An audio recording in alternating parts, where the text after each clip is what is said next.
¿Me están escuchando? Sí. Sí, sí, sí. Bien, lo que les venía diciendo entonces, en el año 54 se adelanta la elección legislativa y a su vez también se convoca elecciones para cubrir la vacante de vicepresidente. ¿Quedó claro qué es lo que pasó con, cómo es esto, con Quijano? Con Quijano sí, o sea, murió antes de asumir el segundo periodo. Exacto, y Perón asume sin vicepresidente directamente. O sea, Perón tenía esta doble característica. Era vicepresidente en ejercicio, terminaba el mandato el 4 de junio y empezaba el nuevo. Pero Perón decide asumir sin vicepresidente. En cuanto a la elección vicepresidencial, elección directa, porque rige la Constitución del 49, recuerden ustedes, el peronismo postuló a Alberto Tesaire como candidato a vicepresidente, mientras que el candidato radical fue Crisólogo Larralde, un hombre también del movimiento de intransigencia y renovación, y fíjense el resultado.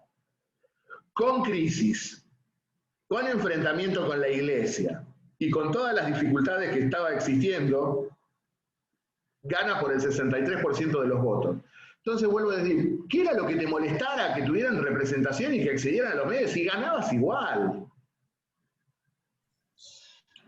Consulta, no me queda muy en clara la figura del vicepresidente, porque, o sea, no pertenece a ninguno de los poderes. O sea, se elige en fórmula con el presidente del Ejecutivo, pero no forma parte de ningún poder. O sea, si no está...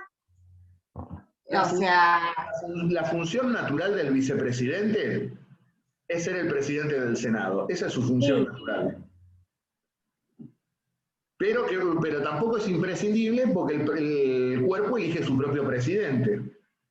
Y esto te lo genera la dinámica política, porque si vos tenés un congreso opositor, la figura del vicepresidente es altamente necesaria. Ahora, al peronismo le importó poco el vicepresidente porque tenía mayoría por escándalo en ambas cámaras.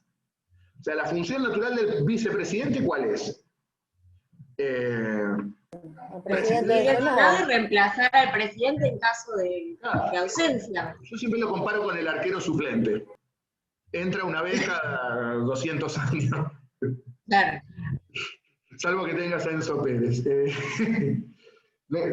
Ahora bien, por ejemplo, es interesante lo que vos me dijiste, porque, por ejemplo, el que inventó el cargo fue la Constitución norteamericana, la figura del vicepresidente. Y el primer vicepresidente, John Adams, lo definió como el cargo más inútil que recuerde la historia de la humanidad.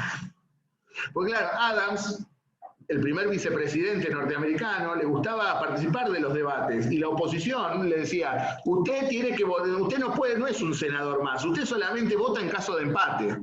Lo que motivó que Adams se pusiera a leer el diario en las sesiones del Senado y cuando tenía que desempatar dejaba de leer el diario y levantaba la mano. Pero fíjate el propio primer vicepresidente de los Estados Unidos dijo un cargo inútil.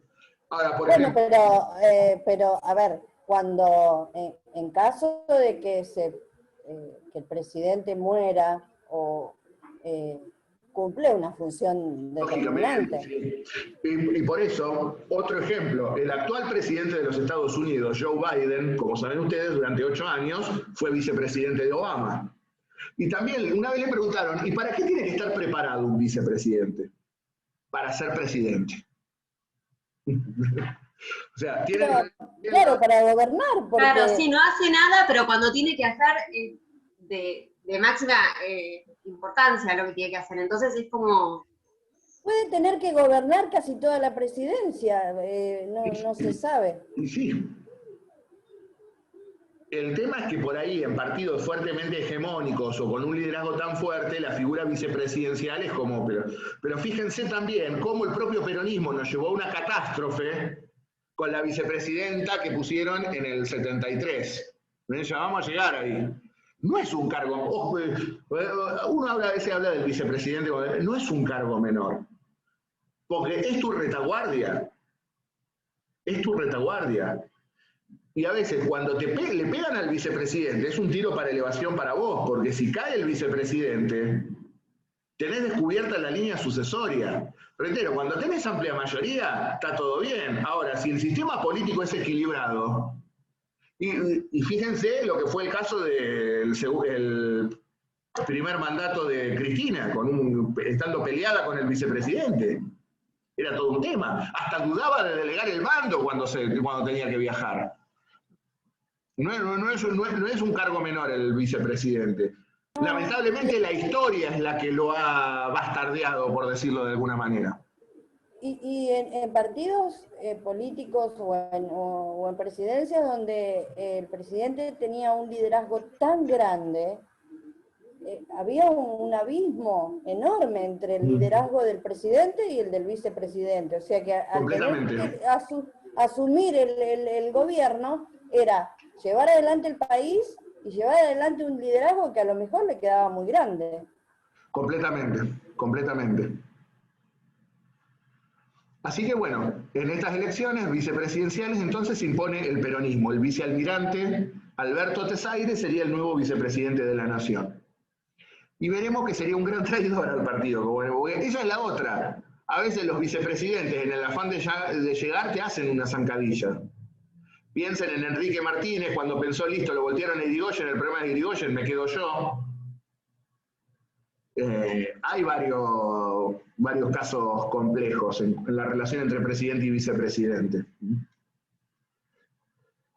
Y en cuanto a los diputados nacionales, que yo les dije que se había adelantado la elección, nuevamente, fíjense, aplica nuevamente el sistema de circunscripciones uninominales, y fíjense, la fuerza que saca el 31% de los votos, solo 14 bancas contra 161 del oficialismo.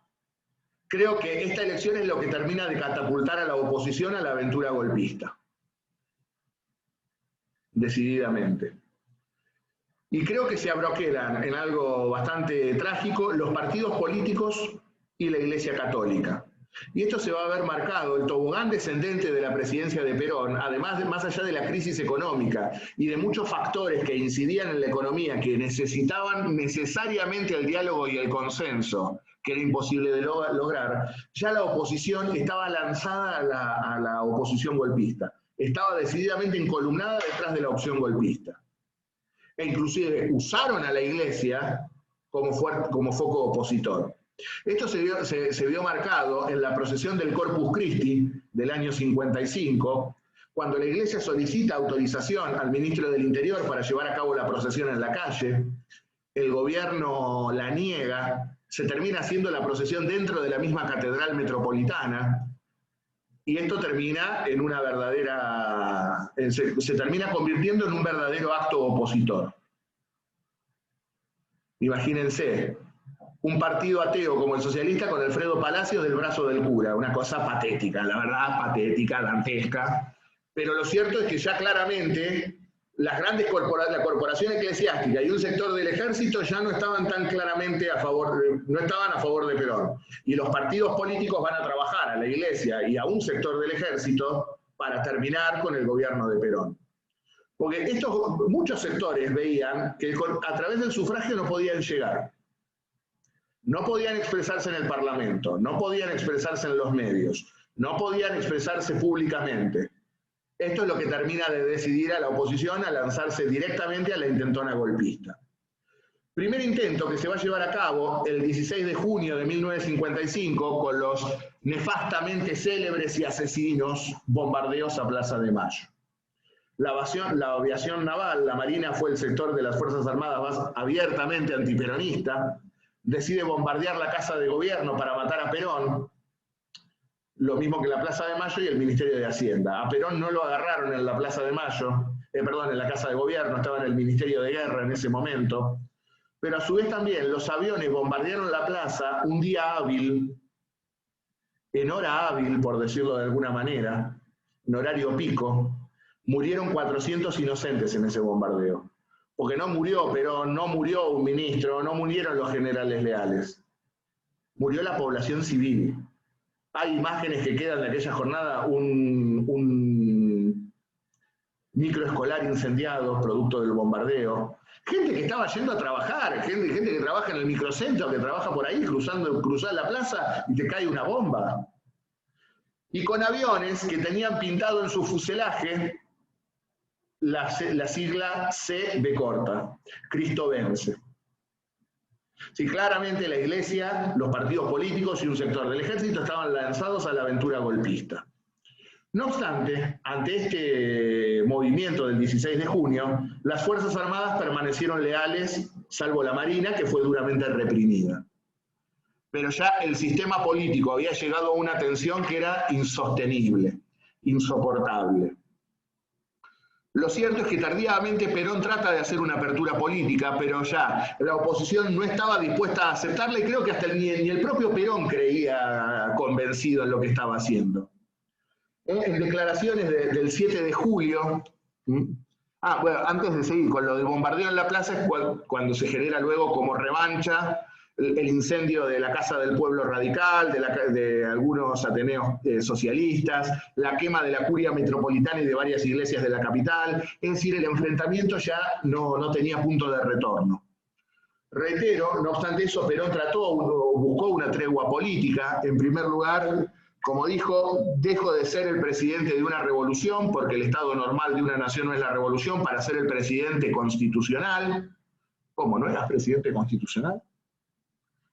Creo que hasta él estaba perdido en ese momento. Y creo que como nunca sintió la soledad del poder. Teniendo todo el poder en sus manos y siendo completamente impotente para ejercerlo en pos de una construcción política más eficiente. Se había aislado con ese partido que se había burocratizado y ahora se veía solo, inmerso en una crisis prácticamente terminal para su gobierno. Luego lanza la célebre frase, dejo de ser el presidente peronista para ser el presidente de todos los argentinos. Hizo una apertura para permitir que los opositores llegaran a la radio. Allí es donde Arturo Frondizi daría un célebre discurso difundiendo su política y petróleo y oponiéndose al contrato con la California. También hizo uso de la radio Juan Bautista Molinas, líder del Partido Demócrata Progresista. Se le ofreció también a Alfredo Palacios poder hacer una alocución radial. Alfredo Palacios no quiso, dijo, para evitar la censura. Palacios, la censura es previa, no posterior. Igual hay una lógica en la conducta de Alfredo Palacios, porque pidió el golpe contra Irigoyen, porque pidió el golpe contra Perón, porque pidió el golpe contra Frondizi, y no siguió pidiendo golpes de Estado porque por suerte se murió. Si no, le hubiese pedido el golpe a Ilia, seguramente. También trató de maquillar un poco el gobierno, despidió a Ángel Borlengui y a uno de los personajes más odiados del régimen peronista, como era el secretario de Medios, Raúl Apold, es decir, un facho hecho y derecho. También intervino el partido en la capital, designando a una de las mentes más lúcidas del peronismo, como era la figura de John William Cook, como interventor en la capital, desplazó a Tesaire como presidente del partido. Sin embargo, ya era imposible cualquier tregua política. Las cartas estaban echadas sobre la mesa. Creo que esta apertura política fue tardía y todo el arco opositor ya estaba volcado directamente al golpe. No obstante, creo que perdió la chaveta en un acto público, en un acto que convoca el 31 de agosto, allí en la Plaza de Mayo, donde anuncia al pueblo peronista por ahí la posibilidad de retirarse del gobierno, en esos diálogos, en esa dialéctica que mantenía el líder con el pueblo en la plaza. La multitud le solicitó que se quede y ahí es donde se mandó la bravata que termina de incendiar el país, el célebre 5 por 1. Con nuestra tolerancia nos hemos ganado el derecho de a una acción violenta responder con una violencia mayor. Es regla de conducta para todo peronista, esté encuadrado en una organización individualmente o en una organización, poder terminar con cualquiera que atente contra las autoridades constitucionales y la ley, y cuando uno de los nuestros caiga, caerán 5 de los de ellos. Creo que este discurso de Perón termina de catapultar el golpe, que termina explotando el 16 de septiembre de 1955, El levantamiento se produce inicialmente en la provincia de Córdoba. La provincia de Córdoba siempre fue profundamente antiperonista, a pesar de que gobernaba el peronismo. En el fondo, Córdoba fue siempre gorila, vamos a decirlo, en la jerga, y lo sigue siendo, Y Lonardi, que era un hombre que pertenecía a los sectores nacionalistas católicos del ejército. El ejército estaba dividido entre los sectores liberales, antiperonistas obviamente, los sectores peronistas y sectores nacionalistas católicos que estaban de acuerdo con las realizaciones sociales del régimen, consideraban que debían mantenerse las conquistas sociales del peronismo y el sistema económico, pero que había que terminar con los excesos de poder y sobre todo el enfrentamiento con la Iglesia. Lonardi pertenecía a estos sectores, es decir, no negaba las conquistas sociales, no negaba los derechos laborales, no negaba la intervención estatal en la economía. Lo que pretendía era una democratización del régimen, si se quiere. Ahora, ¿cómo vas a democratizar algo dando un golpe de Estado? No. Y, obviamente, terminar el enfrentamiento con la Iglesia. Los sectores liberales directamente querían barrer con todo. Los sectores liberales querían la revancha a sangre y fuego, obviamente. En este sentido, creo que Lonardi representa un sector mucho más moderado. Sin embargo, fíjense la frase con la que arengó a las tropas. Señores, vamos a llevar a cabo una empresa de gran responsabilidad. La única consigna que les doy es que procedan con la máxima brutalidad. Si el moderado pide proceder con la máxima brutalidad, que queda para el resto. Ahora reitero, esto se inicia como un movimiento eminentemente local, focalizado en Córdoba. Es más, Lonardi se lanzó a la patriada pensando que iba a fracasar. Hasta se despidió de su hija y su familia. Y lo más probable es que sea la última vez que me vean. Bueno, ya pensaba que tenía redactada la sentencia de muerte.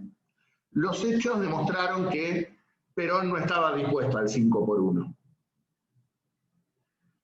Bajo ningún concepto, en este sentido, creo que el que mejor definió esto fue el confesor de Vita, el jesuita Antonio Benítez, que dijo: Perón, como buen militar, le tenía alergia a las balas. Cuando tuvo que salir a dar el enfrentamiento definitivo contra estos sectores, no lo hizo. Es decir, todas las fuerzas leales al peronismo estaban esperando, bueno, que nos dé la orden y reprimimos y se termina esto. No lo hizo, pasó el tiempo, seguía sin estar la orden de reprimir, y muchos que eran leales comienzan a dudar de su lealtad, y muchos comienzan a pasarse. Mientras tanto, también estalla una revolución encabezada por el general Pedro Eugenio Aramburu en la provincia de Corrientes. Aramburu supuestamente se iba a lanzar. Cuando se lanzó Aramburu, se lanzó Lonardi, Perón se quedó ahí a la expectativa. Bueno, si le va bien a Lonardi, me largo yo. Cobarde como él solo. Cuando vio que a Lonardi le estaba yendo bien, ahí se lanzó él en Corrientes. En la jerga lo diríamos con otros términos. Cobarde creo que no sería la frase adecuada, sería más contundente en cuanto al concepto. Perón nombra un comité para estar a cargo de reprimir el movimiento, a cargo de su ministro de guerra, el general Franklin Lucero, pero sin embargo las órdenes no son claras, y en este sentido, claramente, Perón decide negociar y termina presentando su renuncia el 19 de septiembre de 1955. En momentos en los cuales tendría que haber convocado al pueblo que lo había llevado a la presidencia, a ese pueblo obrero, y dar la lucha final, definitiva, contra el modelo agroexportador y la oligarquía terrateniente, no se animó. Creo yo que era el momento de la guerra civil, no se animó a hacerlo, no se animó a librar el enfrentamiento final contra el modelo económico y social antagónico, y terminó prácticamente, se entregó sin pelear prácticamente. Termina negociando su renuncia a la junta que él mismo había creado para reprimir el movimiento, les presenta a ellos la renuncia, que se la aceptan. Perón dijo, bueno, si es necesario negócienme. Y estos lo tomaron como una renuncia. No había renunciado en sí mismo, pero bueno. Ya las cartas, la situación no daba para más, como consecuencia de ello.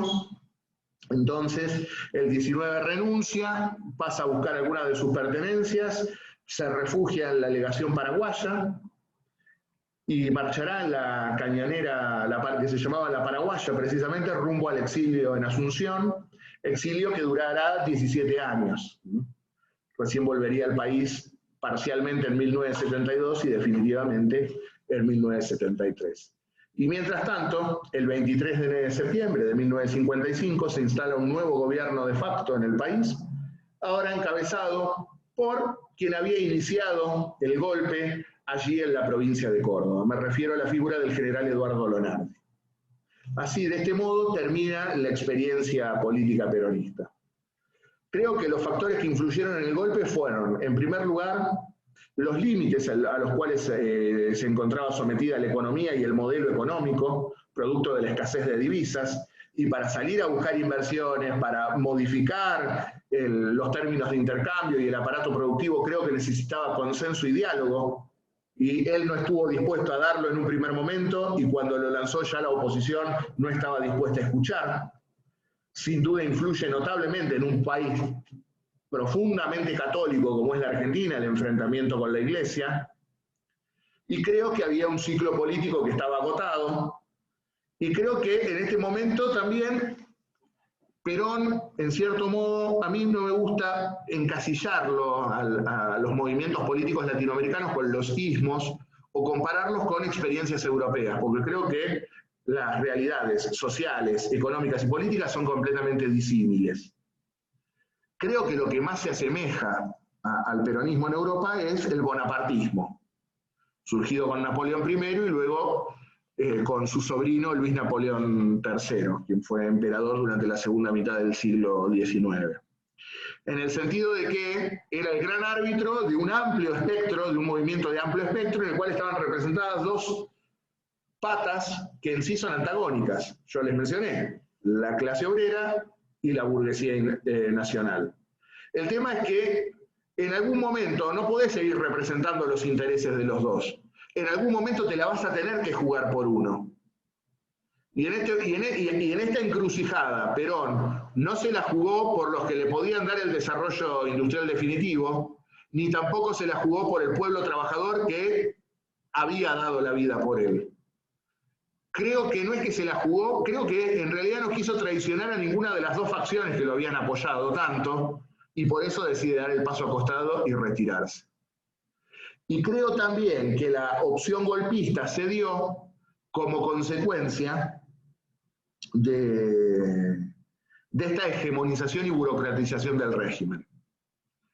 Creo que si hubiese permitido que en el marco de las instituciones hubiese una oposición, los partidos hubiesen seguido dentro del sistema y con la opción electoral, coartándoles la libertad de expresión, coartándoles la posibilidad de movilizarse, coartándoles la posibilidad de tener representación parlamentaria, con la manipulación del sistema electoral, creo que los terminó empujando a la aventura golpista.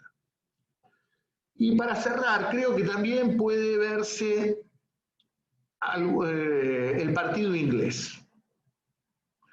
Como ya les digo, Inglaterra había quedado muy debilitada luego de la guerra, pero sin duda todavía seguía teniendo fuerte influencia. Y creo que más allá de la dialéctica de enfrentamiento antiimperialista con los Estados Unidos, claramente los Estados Unidos veían a la Argentina como la que podía amalgamar los intereses en el subcontinente. Claramente los Estados Unidos veían a la Argentina como la principal potencia sudamericana, por encima de Brasil en aquel momento. Veían a la Argentina, a su vez, con el experimento peronista, más allá de las cosas que marcaran y de los intereses en los cuales chocaban, en el marco de la estrategia internacional de la Guerra Fría, que el experimento peronista posibilitaba que el comunismo no prendiera. Políticas como las aplicadas por el peronismo podían permitir que el comunismo no se expandiera por América Latina, porque había un movimiento que respondía a los derechos de la clase obrera sin hablar de Marx y sin hablar de lucha de clases, y sin tener el apoyo de la Unión Soviética. Por lo tanto, bueno, nos tendremos que fumar a este que nos dice de todo, que a veces nos toca intereses, pero los rusos acá no van a poner un pie.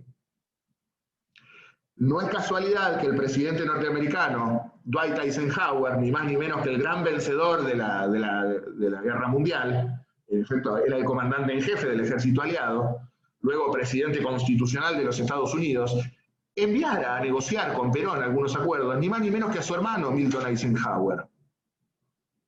Y creo que los dos polos, los Estados Unidos y la Argentina, podían generar un puente para evitar la propagación del comunismo en América Latina. Pero también es cierto que esto hubiese desplazado a quienes comerciaban históricamente con la Argentina, entre ellos los ingleses. Y creo que esto también jugó con los sectores agrarios tradicionales para influir en el golpe de Estado. Creo que estos son los factores que confluyen en el golpe. Y me fui al carajo con el horario, perdón por la expresión. Me zarpé con el horario, les pido perdón. Bueno, no pasa nada, no pasa nada. No pasa nada, no pasa nada. Dejamos acá con esto. Mañana vamos a ver ya las experiencias que siguen con los gobiernos que estuvieron marcados también por el peronismo, pero porque estuvo proscripto. Mañana vamos a ver el gobierno de facto, Frondizi y lo que sigue. Dejamos acá. Discúlpenme por haberme extendido tanto. Nos vemos mañana. Adiós. Nos vemos mañana, profesor. Hasta mañana, hasta mañana. Mañana.